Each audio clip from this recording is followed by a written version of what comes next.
Bismillahirrahmanirrahim. Bertemu kembali kepada murid-murid 5 Firdaus untuk sesi PDPR kali ini. Pada kali ini, di akhir pelajaran nanti, murid-murid boleh mengawal pembuluh ubah dengan menentukan pembuluh ubah bergerak balas dan dimalarkan setelah pembuluh ubah dimanipulasi ditentukan. Yang paling penting ialah pelajar boleh menyatakan dan menulis pembuluh ubah dengan cara yang betul. Jom kita lihat bagaimana cara yang betul itu. Walau bagaimanapun, cikgu ingin imbas kembali apa yang anda belajar dahulu, iaitu berkaitan dengan pembuluh ubah. Pembuluh ubah ni ialah faktor ataupun perkara yang boleh mempengaruhi sesuatu eksperimen, yang boleh merubah-rubahkan hasil eksperimen. Okey, itu adalah pembuluh ubah. Bagaimana secara sepintas lalu, bagaimana pembuluh ubah ini? Terdapat 3 pembuluh ubah. Cuba lihat pembuluh ubah yang pertama. Cikgu highlightkan di sini. Pembuluh ubah dimanipulasi, yang biasa mereka sebut sebagai PM. Pembuluh ubah ini ialah perkara yang kita ubah. Yang kita ubah-ubah di awal eksperimen. Di awal eksperimen, sebelum jalankan eksperimen, kita sudah tetapkan perubahan-perubahan yang kita akan buat. Itu adalah pembuluh ubah dimanipulasi. Seterusnya ialah pembuluh ubah bergerak balas. Yang ni ialah apa yang kita perhatikan di akhir eksperimen, yang kita ukur, yang kita mahu catat keputusan eksperimen. Itu adalah pembuluh ubah bergerak balas. Ia berlaku setelah akhir eksperimen. Dan apakah yang perlu kita catatkan, itu kita namakan sebagai pembuluh ubah bergerak balas. Dan yang ketiga ialah pembuluh ubah yang dimalarkan. Yang ni ialah kita tetapkan daripada awal. Tetapkan ni ialah kita samakan dia daripada awal sehingga akhir eksperimen.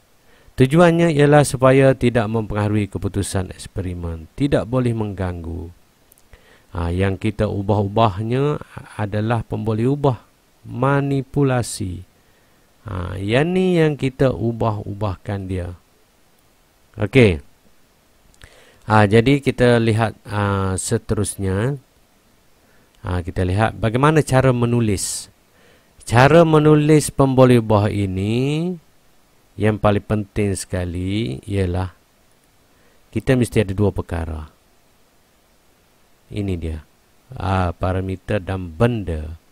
2 perkara ini perlu ditulis bersama-sama dalam menulis pembuluh ubah. Okey, ini cara dia. Cara menulis pembuluh ubah. Mestilah, kalau kita tengok di sini, pembuluh ubah kita mesti gabungkan parameter dengan benda. Jadi untuk pengetahuan lanjut, kita perlu kena pasti contoh parameter.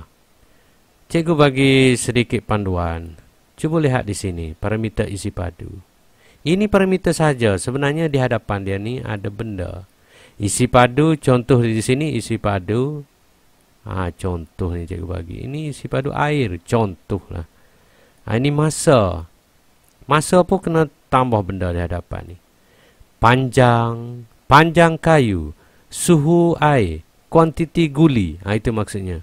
Jenis bola, bilangan guli, baka pokok, tempoh larian, jarak rumah, contoh. Okey, keadaan paku, kecerahan mentol, kehadiran udara, saiz ayam, saiz ikan, contoh. Warna permukaan. Itu maksudnya. Ini parameter saja. Perlu digabungkan dengan benda. Dan ini contoh benda. Ini benda saja. Dan benda ni berada di hujung, mesti ada parameter. Contoh di atas ni, contoh yang atas sekali. Cuba tengok contoh atas sekali. Contoh ni yang cikgu highlight, air yang tinggal. Mesti ada di hadapan dia ni parameter. Isi padu air yang tinggal. Ni contoh. Depan ni kena tulis isi padu air tinggal. Ais melebur kena tulis depan dia ni. Masa ais melebur. Anak ayam. Anak ayam kena tulis depan dia ni. Bilangan anak ayam kena tulis parameter. Okey. Itu adalah beberapa contoh benda. Okey, cuba tengok sini. Dan biasanya dalam persoalan, dia akan tanya macam ni. Apakah yang diubah? Apakah yang diubah? Dia tanya pun boleh ubah lah tu. Apakah yang diukur? Apakah yang diubah ini? Apakah yang diukur ni pun boleh ubah lah. Apakah yang ditetapkan? Apakah yang ditetapkan ni pun boleh ubah, dimalarkan. Ataupun ditanya dua maklumat. Dua maklumat ni boleh tulis lah. Pun boleh ubah manipulasi, bergerak balas, malar. Berikan satu maklumat. Iyalah tu. Yang dia nak ialah pun boleh ubah. Okey, ni yang cikgu bagi. Cuba tengok betul-betul. Tuliskan pemboleh ubah berikut dengan lengkap mengikut gambar. Cikgu bagi panduan di sini. Yang pertama yang cikgu bagi panduan di sini ialah parameter dan benda. Parameter, cuba tengok ni parameter ni. Apa yang beza-beza dalam gambar ni? Yang bezanya ialah... Boleh? Apa beza? Cuba jawab. Apa yang beza? Kecil, makin besar, makin besar. Apa yang beza tiga ayam ni? Bezanya ialah... bagus. Ialah... saiz. Cikgu tulis. Tulisan cikgu cantik ni. Saiz. Apa benda ni? Apa benda ni? Ni adalah ayam. Yang ni ramai orang tak salah. Orang betul. Ramai yang orang salah ialah parameter depan. Saiz ayam. Tulisan cikgu macam budak darjah 1 dah. Okey. Ni saiz ayam. Faham ni? Cuba tengok yang B. Cuba tengok yang B. Parameter dia apa yang beza di sini? Di sini ada air. Benda ni mudah je. Benda ni ialah air. Okey. Mudah kan? Dan parameternya apa beza air ni? Bezanya apa dia? Yang ni sedikit, yang ni banyak, yang ni... Kalau air kita panggil apa? Kalau air kita panggil apa? Jumlah ke? Bilangan ke? Bukan. Air ni ialah, kita namakan dia sebagai isi... isi padu. Isi padu air. Senang ke? Itu cara tulis. Cara tulis parameter. Kita tengok seterusnya. Okey, buat latihan ni. Perhatikan betul-betul buah tu. Apa yang beza-beza.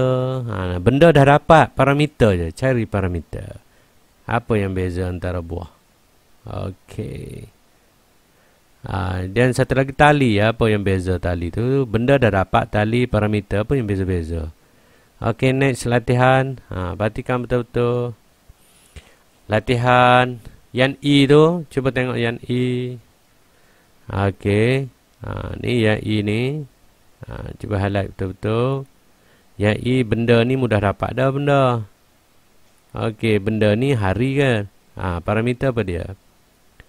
Parameter untuk hari apa dia? Yang ni bulan. Parameter untuk bulan apa dia? Kemudian yang ni, cuba tengok apa? Kereta mudah saja. Apakah parameter? Apa yang dia beza-bezakan ke kereta ni? Bawah ni. Ni. Apa beza tu? Dan seterusnya ialah buku. Cuba tengok. Ada beza buku ni. Buku kita tahu dah benda buku tu. Apa beza dia? Okey. Ada lagi. Ni latihan lagi. Hati betul-betul cikgu nak selesaikan latihan ni. Tulis betul-betul dalam buku tulis. Dalam buku latihan. Okey. Dan selamat maju jaya. Ulang balik video cikgu ni.